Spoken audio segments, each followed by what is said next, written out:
미국에서 작년 한 해 동안 6만 명을 죽인 약물이 있습니다. 최근 미국의 사망 원인 1위가 이것 때문에 처음으로 바뀌었는데요.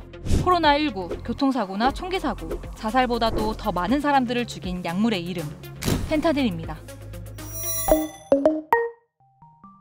펜타닐은 암 환자 등 중증 환자들에게 쓰이는 아편 계열의 마약성 진통제입니다. 비슷한 약물인 모르핀보다 효과가 100배 강력해서 통증 환자들의 삶의 질을 높여주는 약물이죠. 하지만 약을 오남용해서 마약으로 썼을 때 환각 효과와 중독성이 엄청나고요. 다른 마약과 비교해봐도 아주 적은 양으로 치사량에 이를 수 있다고 합니다.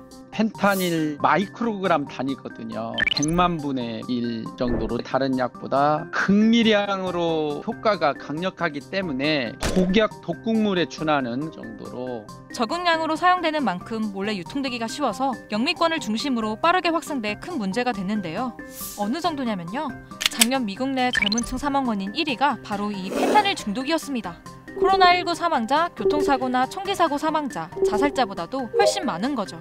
Over the past year, 64,000 overdose deaths involved synthetic opioids, predominantly fentanyl.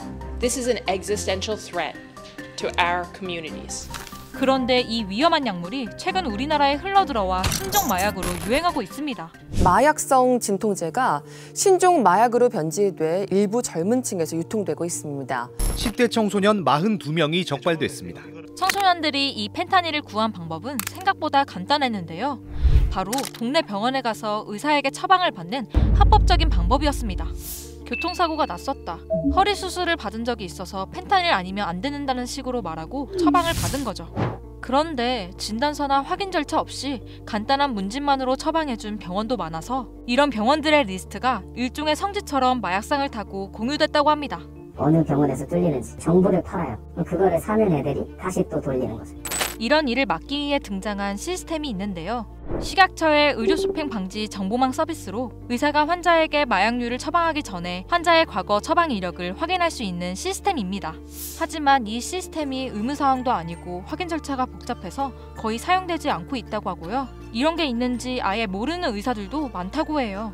다른 데서 봐거든 거는 알 수 없죠. 개인정보보호법이 다른 의료기관이나 의료정보는 전혀 알 수 없죠.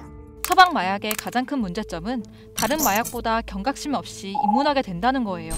처방전에 나오는 합법 마약이니까 저는 당연히 전문 의약품이 그렇게 강한 마약일지는 생각도 못했을 뿐더러 인생 최대의 실수였죠.